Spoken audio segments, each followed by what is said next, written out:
بمناسبة ان بطولة كاس العرب بتتلعب دلوقتي، عمرك سألت نفسك هي ايه البطولة دي؟ بدأت ازاي وايه قصتها وايه حكايتها؟ فتعالى هحكي لك عن بطولة اسمها كاس العرب. بطولة مش مجرد كورة، دي حكاية اجيال وصراعات. فما تنساش تعمل اللايك والشير والسبسكرايب، ويلا بينا.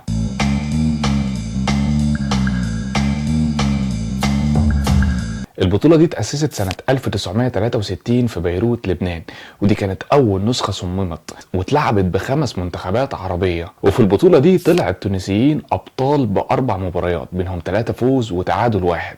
وعايز اقول لك هدف لبنان واللي جابه العدن الشرقي هو اول هدف تاريخي اتسجل في البطوله دي، والتونسي شريف التلمساني كان هداف النسخه ب5 اهداف. بعد كده اتلعبت البطوله مره تانية سنه 1964، وده كان في الكويت، وشارك فيها 5 منتخبات وهم العراق والاردن وليبيا والكويت ولبنان، وكان بطلها ساعتها منتخب العراق، وده بعد فوزه برصيد 7 نقط. بعد كده النسخه الثالثه اتلعبت سنه 1966 في بغداد، وشهدت ساعتها توسع المنتخبات، فبقي فيه 10 منتخبات متقسمة على مجموعتين. وفي الاخر اللي فاز بالنسخة دي كان العراق، وده كان المرة التانية ليه على التوالي، وده بعد ما فاز على منتخب سوريا في النهائي 2-1.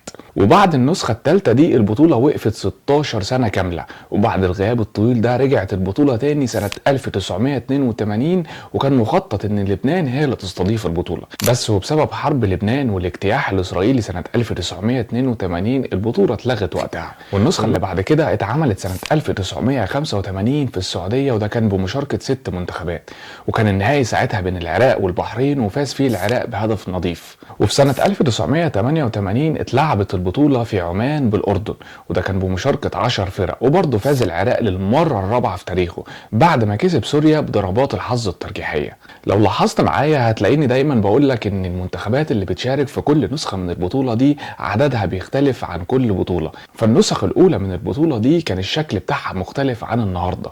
في أول نسختين 1963 و 1964 كانوا دور واحد، كل الفرق ضد بعض. وبعد كده بقية النسخ من 1966 لحد النهاردة استخدموا المجموعات ومرحلة خروج المغلوب. فمثلا سنة 1966 كان فيها مجموعتين، كل مجموعة ب5 فرق، وبعدين بيلعبوا على طول نصف النهائي والنهائي. وطول الثمانينات والتسعينات كان البطولة أحيانا ب4 مجموعات، واحيانا تانية مجموعتين بس، والمنتخبات بتلعب مع بعض في المجموعات وبتصعد للمرحلة الفاصلة، سواء كان ربع النهائي ونصف النهائي والنهائي. بس خليني اقول لك ان احدث نسخة من البطولة دي واللي بتتلعب بالشكل المعروف حاليا واللي بتتلعب برضه دلوقتي هي كانت بدايتها في سنة 2021، ودي اتعملت بتنظيم الفيفا وزادت الفرق ل 16 فريق. يعني دلوقتي بقى في 4 مجموعات من 4 فرق، واول فريقين من كل مجموعة بيتأهلوا للادوار الاقصائية. فشكل البطولة دايما بيختلف على حسب التنظيم، مع ان كاس العرب بطولة عريقة هي فعلا اتلعبت 9 مرات خلال 58 سنة، ولكن هي ليها حصاد كبير من المشاكل والازمات. فالمرة الاولى اللي اتوقفت فيها كانت بعد سنة 1966، لان ساعتها دخلنا في حرب النكسة 67 لما الاحتلال الاسرائيلي احتل سيناء وقطاع غزة والضفة الغربية وهضبة الجولان. والنسخة الخامسة اللي كانت مفروض تتعمل سنة 1982 واتوقفت بسبب الخلافات السياسية الكبيرة وقتها، وخاصة كان ساعتها حرب لبنان مع الاحتلال الإسرائيلي. فجوه المنطقة كان في توتر عالي بين الدول العربية نفسها، وكانت السياسات الخارجية مش أحسن حاجة ساعتها، فما كانش سهل تجمع المنتخبات العربية مع بعض في وقت محدد. نتيجة كل ده إن بطولة 1982 اتأجلت واتنظمت بعد كده أول مرة فعليا في سنة 1985. بس كمان زي ما كلنا عارفين إن المشاكل كبرت أكتر، لأن في بداية التسعينات دخلت حرب الخليج واللي خلت بعض المنتخبات إن هي ما تتأهلش أو تنسحب أصلا. وفي 2009 كان مخطط إن يتعمل نسخة 9، لكن بسبب عدم وجود راعي مالي اتلغت. ده غير طبعا تشابك مواعيد وتخبط في التنظيم، فالبطولات بقت مش منتظمة. وعلشان كده في الفترة من 2002 ل 2012 مفيش بطولة اتلعبت، وده كان بسبب نفس الأسباب، قصور التمويل وصعوبة الاتفاق على المواعيد. ولكن الأمور في البطولة دي ما رجعتش لعادتها غير على سنة 2021، وده كان تحت إشراف الفيفا. فالأحداث السياسية والأمنية كانت سبب رئيسي في إن البطولة ما تتلعبش وتتوقف لفترات كبيرة، فدي كلها أسباب وضغوط حوالين تنظيمها، والأوضاع دي خلت كأس العرب مش منتظمة، فغابت للسنين لأن كل منتخبات المنطقة كانت مشغولة بخلافاتها وحروبها. بس على الرغم من كل المشاكل والأزمات دي فهي برضو اتلعبت زي ما احنا حكينا. فالعراق هو أكتر منتخب حصد لقب كأس العرب في التاريخ ب4 مرات، سنة 1964 و66 و85 و88، ومنتخب السعودية في المركز الثاني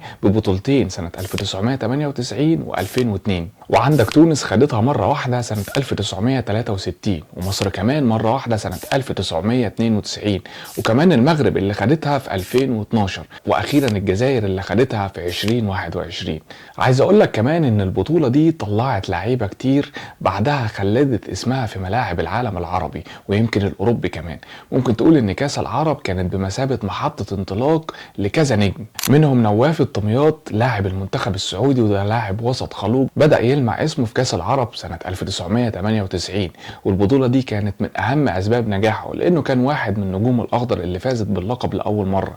بعد البطولة دي بأيقونة في قارة آسيا، وكان أفضل لاعب آسيوي سنة 2000 وقاد السعودية لكأس آسيا سنة 2000، وكمان شارك في 3 كؤوس عالم 98 و2002 و2006. وعندك حسين عبد الغني لاعب المنتخب السعودي كمان كان من نجوم الأخضر اللي ابتدى صيته في كأس العرب 1998 و2002، وابتدى مسيرته والدنيا لسه قدامه، وكان عنده ساعتها 19 سنة بس. وبعد تتويجه مع السعودية في العرب استمر في اللعب لحد ما بقي من أكبر اللاعبين سنا اللي يشاركوا في كأس العالم، وشارك في كأس العالم 1998 و2002 و2006، ولعب للأهلي السعودي لغاية ما اعتزل وهو عنده 41 سنة. وعندك فراس الخطيب لاعب المنتخب السوري واللي كان لسه صغير وعنده 19 سنة لما شارك في كأس العرب 2002، واتقال عليه ميسي سوريا بسبب أدائه الخرافي وقتها. الهدف اللي سجله في البطولة وبراعته خلوه بعد كده هداف المنتخب السوري التاريخي، وشهرته استمرت ل20 سنة لحد ما اعتزل في 2022. وعندك علي صالح لاعب المنتخب الاماراتي نجم منتخب الامارات الحالي واللي شارك في كاس العرب 2021 وهو عنده 21 سنة.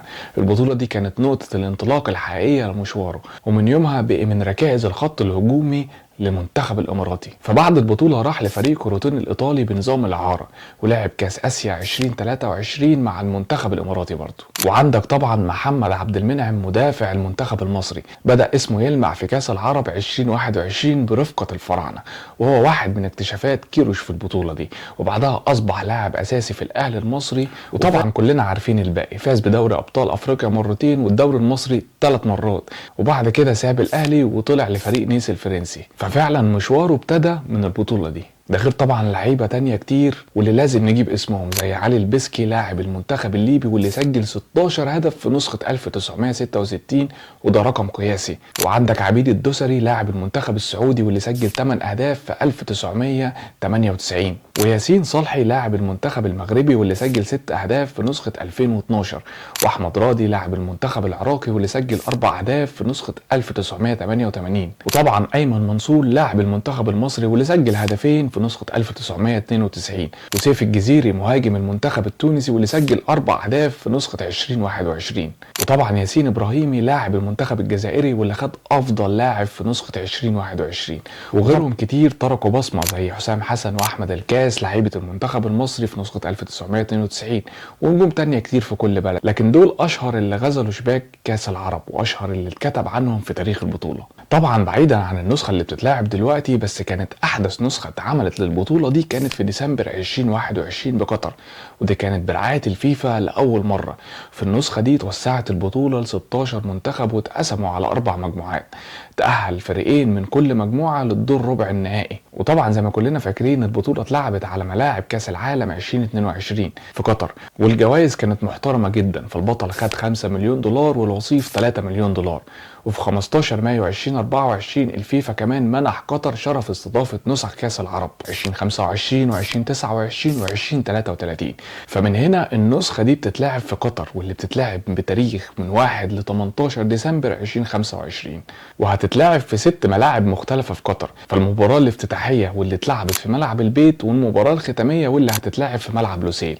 وطبعا بنفس النظام 16 فريق على 4 مجموعات ومن بعدها خروج المغلوب. فبطولة كاس العرب دلوقتي دلوقتي بقت رسمية وبتتعمل بنظام محكم زي ما قلنا، في 4 مجموعات، كل مجموعة 4 منتخبات، واللي يطلع أول 2 من كل مجموعة عشان يلعبوا ربع النهائي ونص النهائي والنهائي، وكمان مباراة تحديد المركز الثالث. وهو ده النظام اللي هتكمل بيه بطولات كاس العرب اللي جايه. فالهدف من الحكايه دي ان يكون في بطوله دوريه للمنتخبات العربيه تحت مظله الفيفا. وطبعا بطوله كاس العرب من البطوله اللي بتضم عرب اسيا مع عرب افريقيا مع بعض، وكمان البطوله دي بتعتبر فرصه تحضير لمنتخبات المنطقه للبطولات العالميه، زي تماما ما شفنا في بطولة 2021 واللي كانت تجربة لقطر قبل مونديال 2022.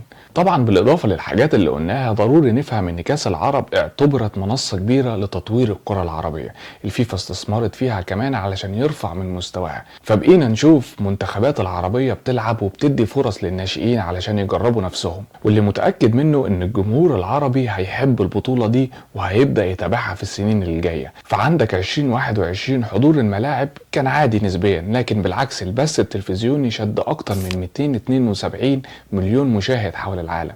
يعني البطولة بقي ليها جمهور، وفي مواسمها الجاية الشهرة هتزيد اكتر واكتر، وده طبعا لو استقر التنظيم وزاد التواصل الاعلامي. كاس العرب بطولتها طويلة ومليانة حكايات زي ما قلنا، وانطلقت اصلا رغبة في وحدة العرب سنة 1963، مرت بتحديات سياسية كبيرة وافرزت ابطال اسيا وافريقيا كلهم مع بعض. واهم المنتخبات اللي اتوجت بيها هي العراق والسعودية، لكن لكل نسخة خرج منها نجم جديد. البطولة دلوقتي رجعت بحلتها العربية تحت إشراف الفيفا، وفي الآخر كاس العرب ظلت بمثابة جسر كروي بين عرب آسيا وأفريقيا بيتجمع فيه المهتمين بكرة القدم رغم كل الخلافات السياسية اللي مرت بيها المنطقة. البطولة دي علمتنا ان الملاعب ممكن تجمع ناس كانت متفرقة لأسباب تانية، وان حتى في أصعب الظروف كرة القدم بتخلق لحظات وحدة وفرح. ودينا مستنيين في النسخة الجاية ان احنا نشوف بطولات للعرب كمان وكمان بعد طول غياب. فاوعى تنسى ابدا تاريخ كاس العرب اللي كتبوا نجومها وجماهيرها على مدار السنين. اتمنى ان تكون الحلقة عجبتكم، وما تنسوش تعملوا اللايك والشير والسبسكرايب، واستنونا في حلقات جاية كتير.